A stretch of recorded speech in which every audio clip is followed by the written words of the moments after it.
to get that you're desiring. So, if you remember, a few years ago, for those who attended events down here, toward the end of the summer, it was pretty nasty here. We're on dirt. So we decided to put an irrigation system in, and we resod it now, and between the bathrooms and putting lights on the stage, I believe that's a much more usable park than it was several years ago.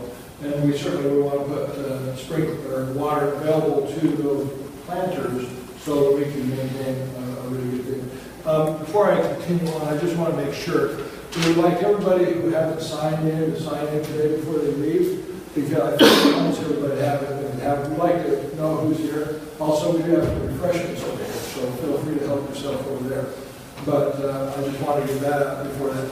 Now, again, this is the purpose for this meeting, just to show the stakeholders what the plans are right now. And what we're looking for is feedback from you as business owners and residents here in the downtown district to say, yeah, we're on the right track here. No, again, this isn't a decision-making body. This is simply a presentation, and we welcome your feedback.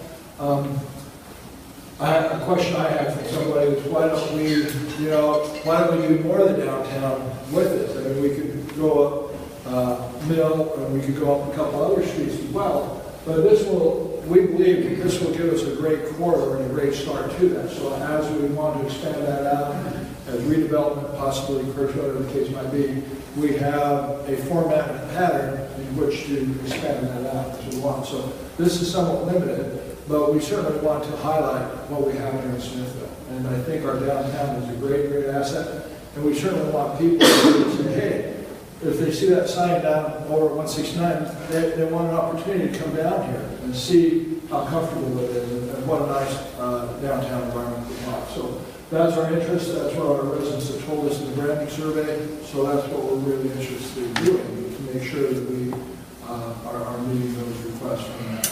Other questions? Jeff?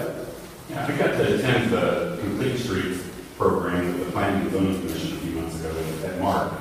And every city that we talked to did their downtown incorporated mid-block crosswalks, and most of them bike lanes. And so when we met here a couple months ago, we also asked for that. So my question is, why are neither of those on this proposal? Well, to tackle the easy one first, the bike lanes, there's just, the width just isn't there to accommodate bikes. Just take 5 feet on either side of the road.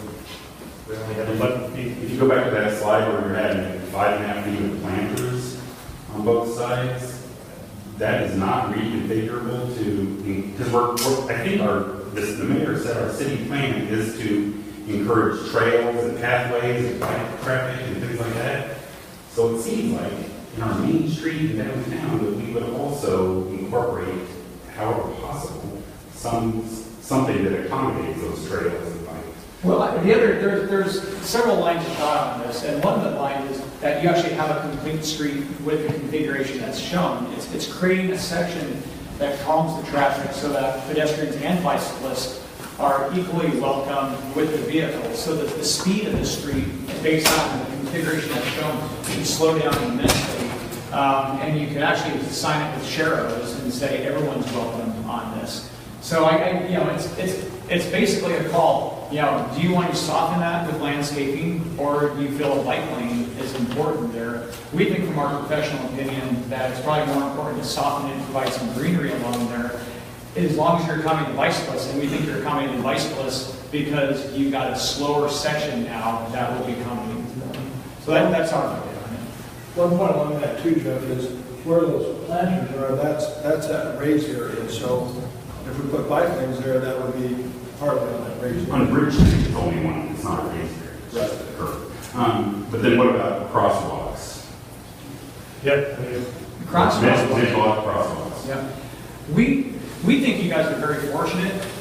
Mid-block crosswalks work very well in downtown areas that have very long blocks.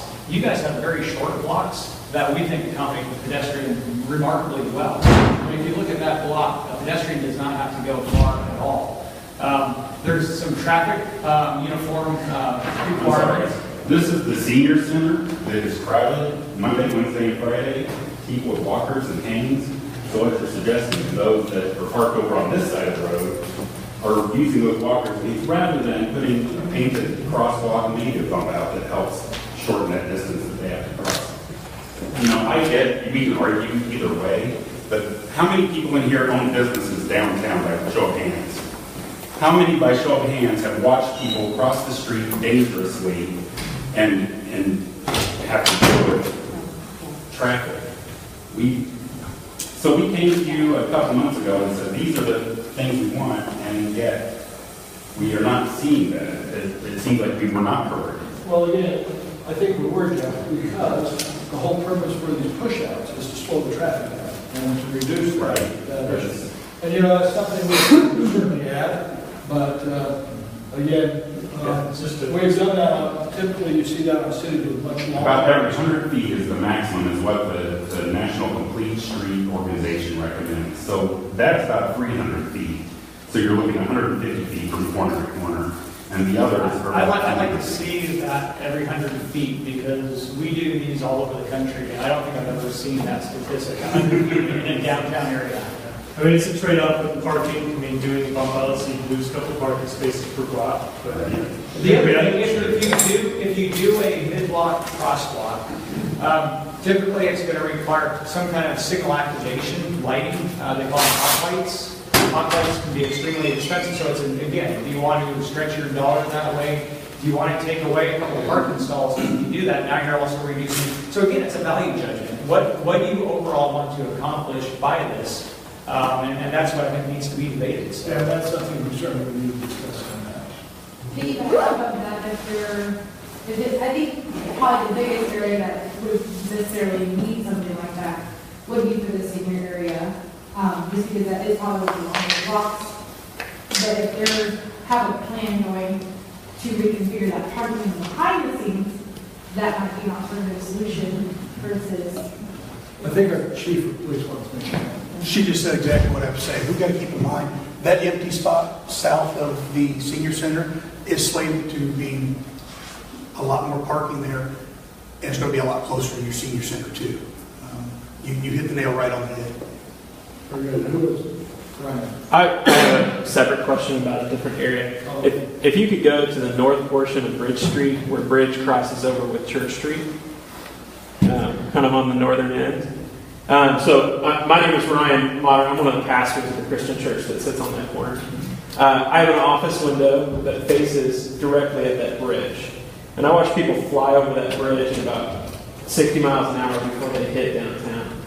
My curiosity here is that there was a lot of attention given on this plan, and rightfully so, to create that great corridor from 169 right into downtown. You know, that attention is obvious. And it causes people to slow down. What attention and conversation do you have about slowing down traffic right there? And a secondary question to that is, if the block right there, the cutouts, the bump outs, are right there to slow down traffic, what's to keep that traffic from turning onto Church Street and bypassing downtown altogether? If I might, let me answer the first part of your question, of what I understand, just the first part of your question, Ryan.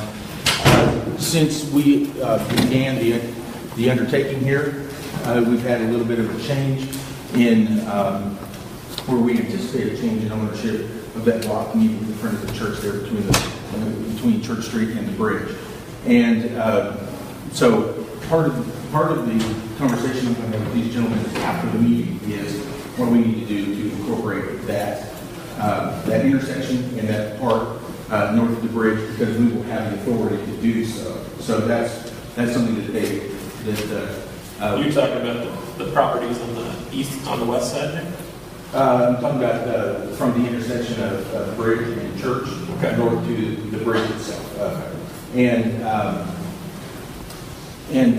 So we'll be talking about making a change there, and we've had a conversation about what we do four-way stop, what do we do with that intersection. I think that answers the first part of your question. Yeah. Somebody else thinks there too. I'm sorry? I've seen numerous wrecks there. That's where Actually, our former city clerk's husband had one there just in the last couple of years. So that was, to answer the first part of your question, yeah, we can do something to take care of that. Now, the second part of the question, I think somebody else needs to address. So the question was, if we're calming traffic based on those corner nodes, what's going to prohibit traffic from bypassing?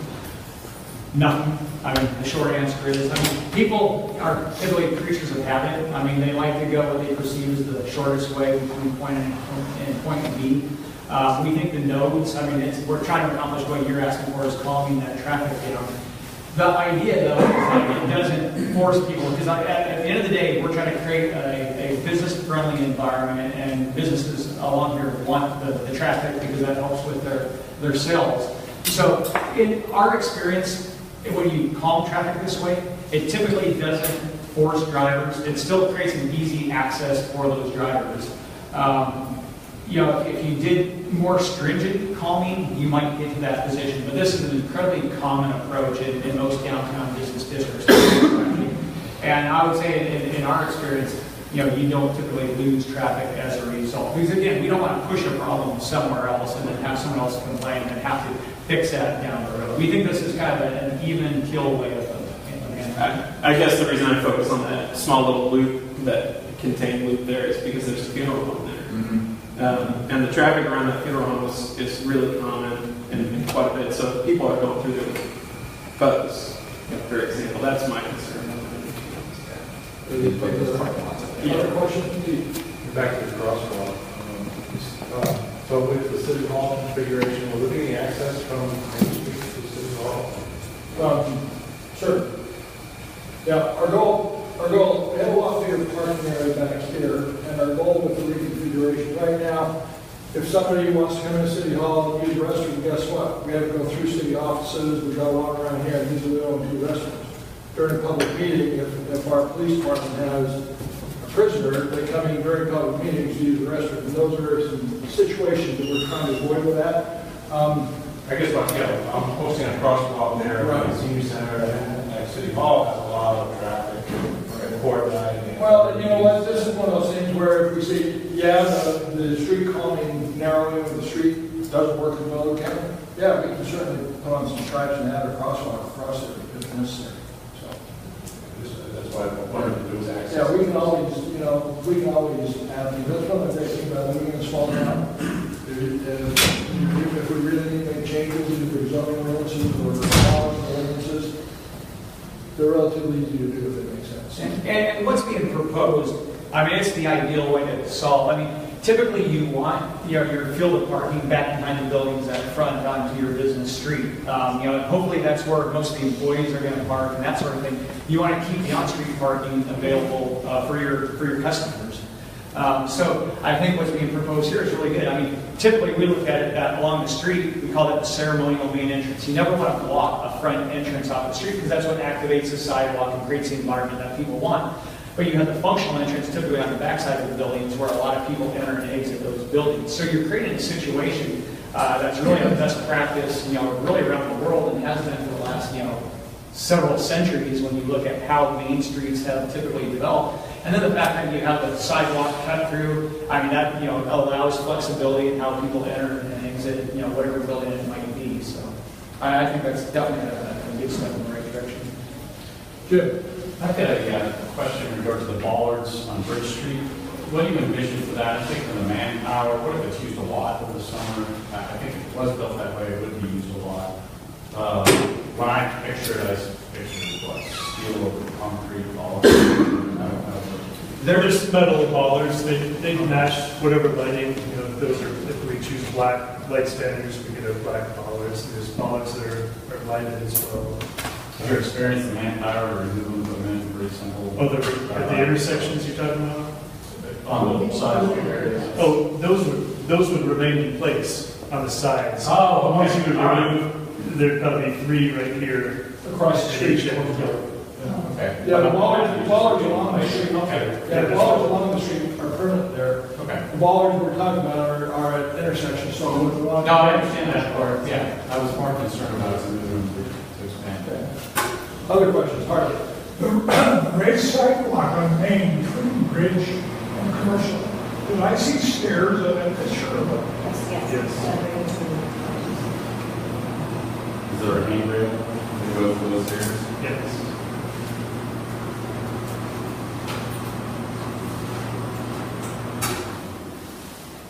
Yeah, it'd be a handrail.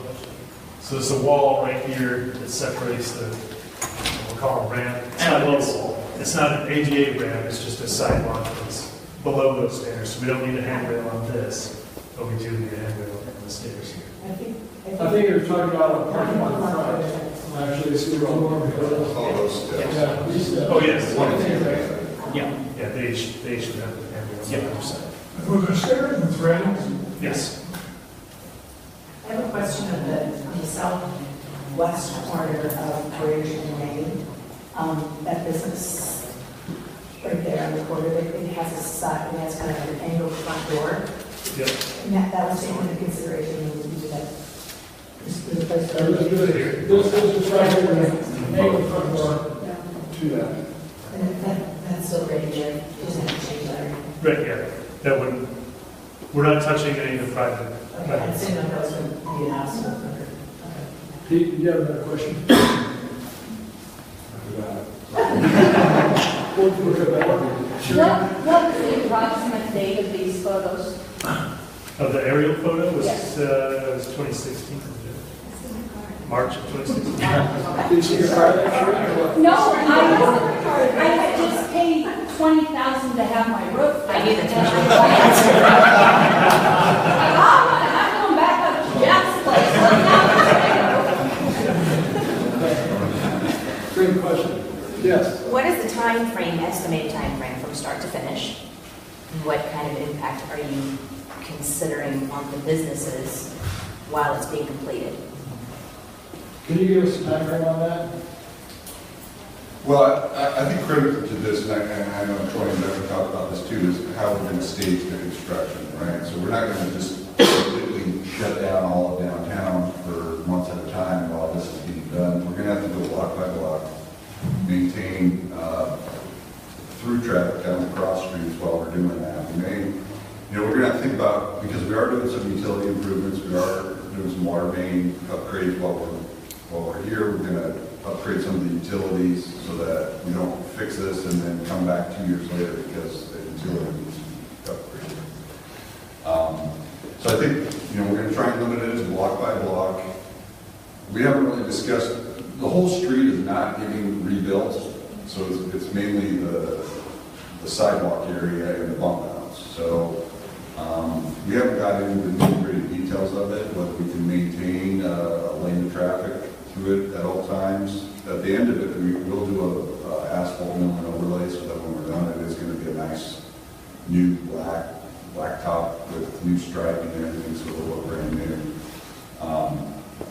But we're going to have to work with each individual property owner. We're going to have to put temporary bridges to get across from the entrance to the other, so you can still access the businesses. I don't know if you have some other expenses with that. That's typically, and then, at some point, you've got to pay right in front of the front door. That can typically be done, try to do it after hours on the weekends. So usually every effort is made to keep the viability of those businesses and access to those businesses. Really, the key punch point is actually when that last bit of paving in front of the front door is done. And we always work with the owners of those businesses to try to schedule that at the most opportune time. Just to let you know, the last two cities that I've been at, Hillsborough, Kansas, and Webb City, Missouri, we've done this. We've done a streetscape. And we were able to accomplish both of those without any business being closed, other than voluntarily, while it's closed at home. But we were able to do it while it wasn't always convenient, but nobody had to close because there was no access. So it can be something that we can work out and we're dedicated to. We're very committed to having our contractors and our engineers work with the business community to minimize the impact it's going to have on you. Now, as with any change, there's going to be some inconvenience. It happens, I don't care what streetscape project or street project or whatever, there's going to be some impact. However, our goal is to minimize that impact because we're confident that the result will be much, much better in the end for that. Other questions? Also, Yes. if we do the event plaza area on Bridge, did you say that that's going to be all one level, no curbs? And how is that going to be accomplished? That was the one concept there that we were showing. It's kind of picture a European plaza where it's kind of a fair game for everybody. There's bicyclists, pedestrians, automobiles, all using it at the same time. Which I like the concept, but how do you differentiate? What are you going to raise the street? Are you? Yeah, it's the called street shared. would have to be raised. It's a shared space street, as Troy said, so it accommodates all users equally. And typically, right, it's all one plane. I mean, there's slight elevation changes. We have to work with drainage. Typically, that's done by slot drains. But you demarcate the different zones, which Troy is zooming in here. You see the sidewalk zone. There's ballers that separate, so vehicles can't get actually up on where the sidewalk itself is. And then through, whether it's the grid pattern, paving pattern, or cuts, you demarcate the traffic lanes. I'm not sure if we have access in here to internet, but we could show, there's a couple, the plasma one might be good to show, but basically, so it functions, and the nice thing is, it's all at one plane, so that you're not stepping off curbs and everything, and that's what really works well if you try to program that space. So if you do have an art fair or farmer's market, you basically put the stalls, they can either be fronting on the sidewalks, or you can flip that, and they can be fronting out in the streets, and that way there's no tripping hazards, and it just really works really well from kind of a community perspective. And if this were to happen, that transition from the lower grade of the existing street to the new grade of a higher street to the level of those business entrances, that transition would happen on this radius around the corner. So we go from 6-inch curb here to flush by the time we get to the crosswalk there. Yeah. Did that answer your question? Yeah, it did. I really like this, and I really do think we should pursue this some more on some options. I think it really fits our downtown well. And then to follow up, Ryan, and I know we have a budget and it's a wish list, but I would really like to see Bridge go all the way up to F where it meets N. I'd love to see the period lighting going all the way down. Me too. It makes downtown more walkable with the there coming in, because right now there aren't, I don't believe there are sidewalks in front of the houses right there. And I get there's a budget, but I really think that that could be a gateway to downtown just as much as 169, and it could make it a lot more walkable. And again, we don't have money to do everything. We do want to be able to start this process, and so once we're able to do this, and really affect the core downtown here, and again, if we do the reconfigured City Hall, then that's a great foundation. And then we can extend that up Bridge Street, and then we can extend some of those relatively less expensively and relatively easily, because we don't have to shut everything down. We can then just continue our core foundation change down here. As we go Bridge Street, I think it'd be great to go a little further down Main Street, past the Apollo House, and go down that way. And certainly, obviously, we go out that way, but even Mill Street, and I don't see probably much past Meadow back. I don't see us going much past Meadow on any of this. But certainly, I can see it going up Bridge Street there, and maybe that loop around Church Street, right around that area. So, yeah, the purpose for this is to get, we're not like Riverside City that has a casino and all that, and has a lot of money, but we certainly want to be able to do something now and then add to it later. Scott? 2 quick questions. Estimated time to start to finish, and maybe I missed it. What's the budget for it? We haven't contracted out yet. We don't know what the budget is yet for it. Where's Steve? Did he go back and He ran. Yeah. So again, we don't know what the budget is yet on that. We don't know what the big budget is yet. It would be a reconfigure City Hall. But certainly we have some reserves in our current budget to be able to start this and do this. Ideally, just for your information, what we would love to see is if the board approves the reconfigure City Hall and when we do this streetscape, let's do it at the same time. And so when it's done, and we anticipate that would be about a 3 or 4 month project. And it's better if we can do it during summertime months rather than wintertime months. But we would anticipate if we could do City Hall and do this, then it would be a very busy summer for everybody. But we would love at Christmas time to be able to have that done. We're pushing hard to do it this year, this budget year, because we anticipate that our estimates of what we think it's going to cost for both City Hall and the Streetscape, we're able to do with the budget we have. Pete, do you think your question? It was already answered. I got a question. So, Bonnie, I think the budget question is a good one. And, I mean, you guys have done a lot of these. What's the kind of a ballpark of what we're looking at? I mean, I understand it's not the only way kind of thing with contract, but you know, we talk about adding on moving, moving north, and things like that. So, what kind of budget? Our rough estimates are $300,000 to $400,000. Again, depending on the engineering that will come back, et cetera. So, with that, I don't know. I think, part of this meeting is to figure out what level of detail and amenities you want. We can go back based on the feedback we get from this, and we can start to put pen and paper on it and start to put a dollar figure to, if you want to break in ways versus just the, like Doug was saying, we're going to focus on the vertical, not the horizontal, spend the money and things you can see. We can stretch the dollars a little bit further. I love the idea of the limestone block benches. You don't have to worry about maintaining benches and things like that. I'm not sure what the cost difference between the two is, but I think in the next couple, 2-3 weeks, we're going to take our feedback. We're going to have another public open house for the whole city's invited to speak on it, and then based on the feedback we get, we'll refine the model, the layout, and then we'll put a dollar figure to that. And those costs can really go up depending on the utilities as well. Well, we realize in the city too. I don't know how many of you are aware of this, but we have some sewer pipe ran down Main Street here that's close to 100 years old. Should have been replaced twice by now. And we realize that we're going to have some expense with that from a capital improvement project. And so if we're going to do this, it just makes sense for us to do some of the underground work as well, because it'll be some additional expense, but we have those kind of things budgeted in.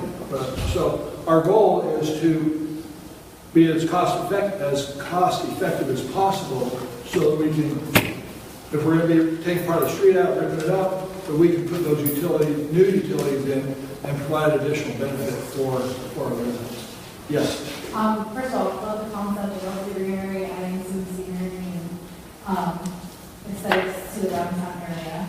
It's not my ideal way of doing things, but we have, especially our block in that area, Tom's Barbecue, our facility, we need access for semi-trucks, for deliveries, motor box trucks. I know you said that boats and trailers and stuff like that, they might get a little more challenging with those boat mounts. Is that eliminating the access for semis? No, which one is it?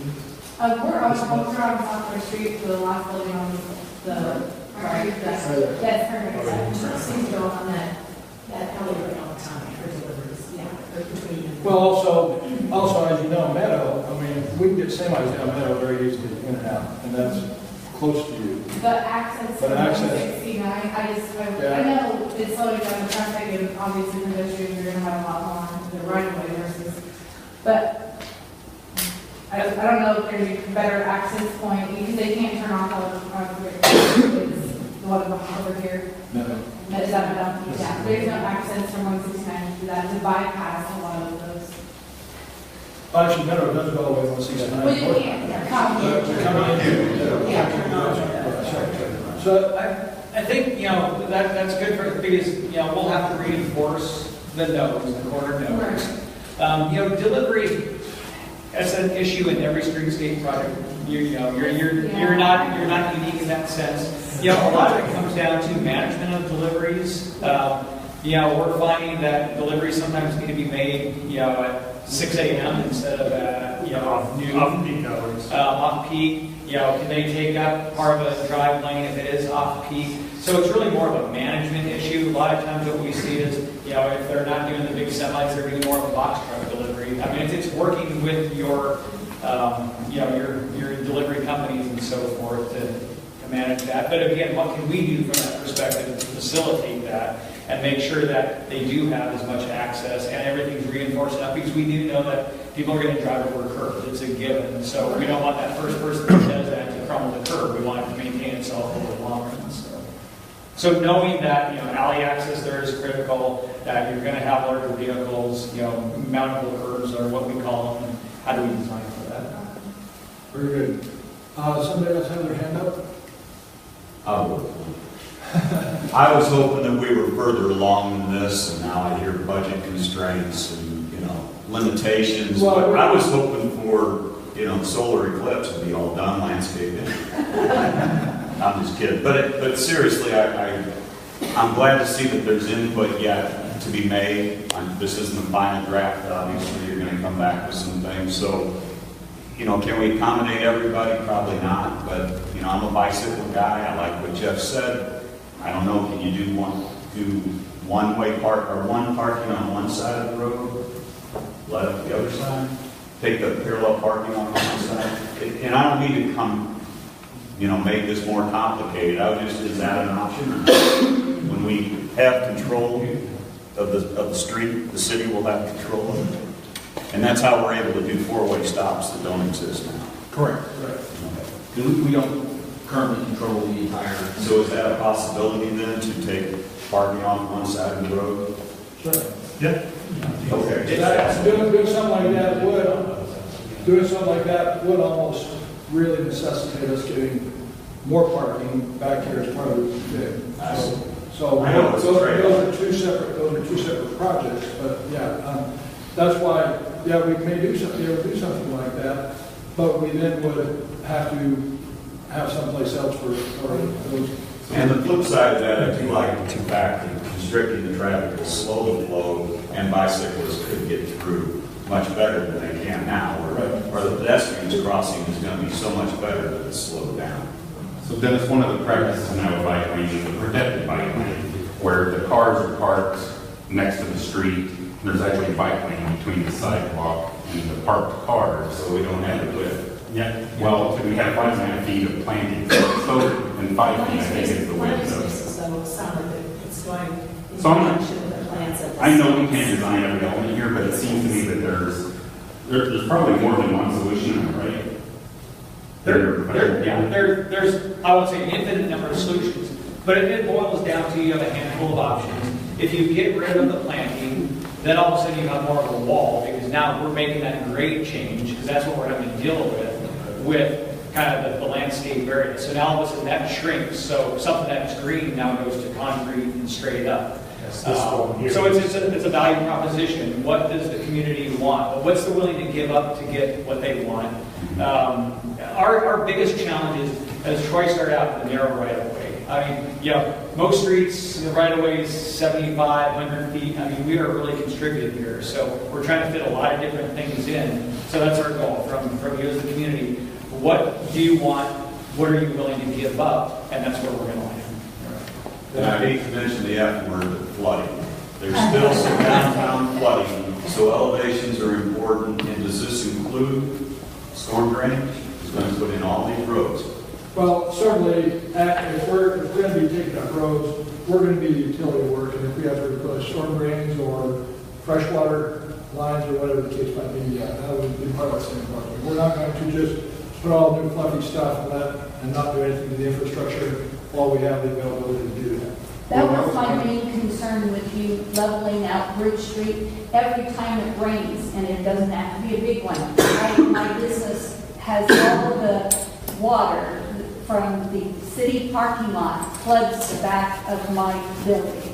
So now, if you want to flood the front of it too, that's what I mean. We have. Which one's yours? The one with the new roof.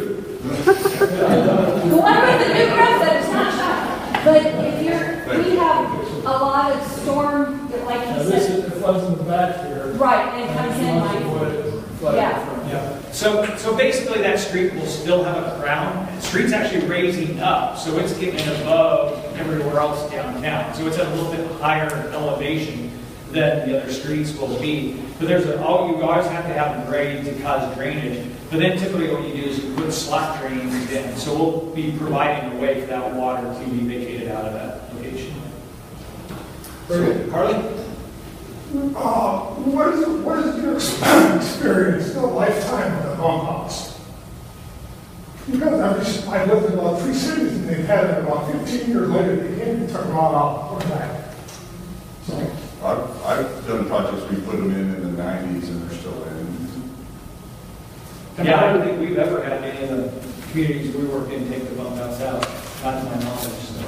And part of that too, sometimes the nature of downtown changes, and they no longer it's like a tourist draw or a downtown draw. It is so because of that, well, obviously taking distance out.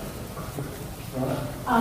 I have a little bit of a concern about the mid-block crosswalks because in front of our business, which attracts a lot of children, we have a lot of festivals across the street. We have lots of kids going across mid-block there. So I don't know if we can go back to the drawing board, if we can think about the seniors and the kids in the middle of those 2 blocks. That maybe we need some sort of a crossing that's maybe a little bit safer. So you're talking about on Bridge? I'm talking about Main Street. On Main Street? Yeah, the middle of the Main Street where the senior center, I thought you were one block over, where the entrance is to that park across the street. Okay. So right, there's an entrance to the park right there. Well, and certainly for events and things like that, we could close off the street, so that That's true. solves that problem. So obviously, you know, my events would have the street. Well, we're trying to not close the streets on every event. Well, Okay. we're possible, but sometimes events, we have to close. Sometimes. It's for public safety reasons. Other questions? Well, did everybody sign this? If anybody did not sign this, please do so before you leave. We do have some refreshments still over here. Please help yourself a free lunch snack. I have a quick question. Can I ask you, in listening to all these concerns, what are some of the notes you're taking away? I think we recorded the whole thing here too. Well, I just want to hear what these guys go, what they heard. Yeah, no, we definitely heard yours about the mid-block crossings. I think that's key. You know, we heard the parking challenges. We heard bike lanes or no bike lanes. I mean, yeah, again, ultimately, this has to balance out. What does the community want? We heard about expanding the project scope of this. We talked about maintenance and landscaping and making sure it maintains itself. We talked about basically creating decorative signage opportunities with the poles and the banners and holiday decorations. I mean, those were, we talked about uniform lights and what those look like and where those go and how they tie in. We talked about, you know, there's a discussion on what the pros and cons were and how you treat the plaza area. I mean, so those were kind of my key notes, and these guys all took notes as well. So. Yeah, it's just, you know, this is just one option, as you mentioned, yeah, if we want to put a bike lane in there, we could, but, you know, that's, what does the city want, that's what we're... And we need to kind of remember, as they said, one of our limitations is we don't have a real wide street there. And so, yeah, we could put a bike lane there, but then we're going to take out planters or parking on the side of the street, whatever the case might be, which isn't that's just an option. We do know that not just Smithville, but the entire county wants to move to a trail system that connects Kansas City and cities to the east of us all together, and we have a prime opportunity to do that here in Smithville. I mentioned that maybe I didn't mention in the presentation, we're working with MoDOT right now to adopt part of F Highway and DD, and we will take care of that in exchange that MoDOT will replace the bridge over Wilkerson Creek, and we would launch bike lane on that bridge, which we currently don't have now. It's a dangerous bridge for bicyclists, and that then we would connect that to downtown. So obviously we have a lot of different things going on here. Our goal as city leadership is to provide the very best possible opportunities and environment for our residents so that our downtown businesses will thrive and continue to increase, as well as provide event space that's going to be very, very usable and very friendly to us, as well as make our downtown area more attractive, more appealing to not only businesses but to visitors coming in. Cheryl, last question. Just really, really quick, it's not a question, it's just saying we've had a lot of bike talk right here in the last, and I don't want us to go away with thinking that we are against the greenery part. Oh. Because if we don't have a bike area right downtown, we're talking 2 or 3 blocks there, bikes can go around, you know, you can put the parking bike things that you lock. And that would be part of the plan. And that would be part of the plan, maybe to go around. I hate to see losing the greenery and the trees and that thing downtown. I just think if you're going to have a destination, that is part of the beauty of a destination. Good point. Pete? Yeah, I was thinking about the same thing. I was wondering if I were biking into town, using the new trail, where would I leave my bike? You know, kind of a thing. I wonder if a consideration could be in this downtown plan here, where bike racks would be or whatever. Maybe it would be in the parking lot, I don't know. But Right. I don't know any thought was given to that. I like what she's saying as well about you have room around the downtown area for bikes. Bicyclists typically like where the bike's out front and visible, because if they're hit and then they ride off, it becomes pretty. So we always look the corner nodes are, I mean, again, we're challenged because of the narrow width of this. Oftentimes, I mean, it seems like the typical average street furnishing zone and sidewalk we have is 20 feet, you know, 10-foot furnishing zone and 10-foot sidewalk. So you see here we're half of that. Bikes are typically, I think it's like, you know, you try to get about 6 feet in length so they encumber that. So we're limited here where that can be. So I mean, we'll identify locations for that. We do want to be bike friendly, and we want to make sure that, you know, we do put those facilities and locations that will actually be used. Very good. Well, we've been here an hour and a half, ladies and gentlemen. I want to, first of all, thank all of you for being here today. I know that as we move forward, our goal is to make sure that we're communicating with our community, our residents, our businesses, and that's the purpose for this meeting. And we want to make sure that although we won't be able to get everything due to space and budget limitations, we want to be able to provide the very best project, the very best environment for our community, because that's why we're here. That's our purpose, is to help serve the businesses, serve our residents, and make our community a more vibrant and a growing place. I'd like to thank our guests here today. Let's give them a round of applause. And we will continue doing this, and thank you very much, and help yourselves to some refreshments. Thanks.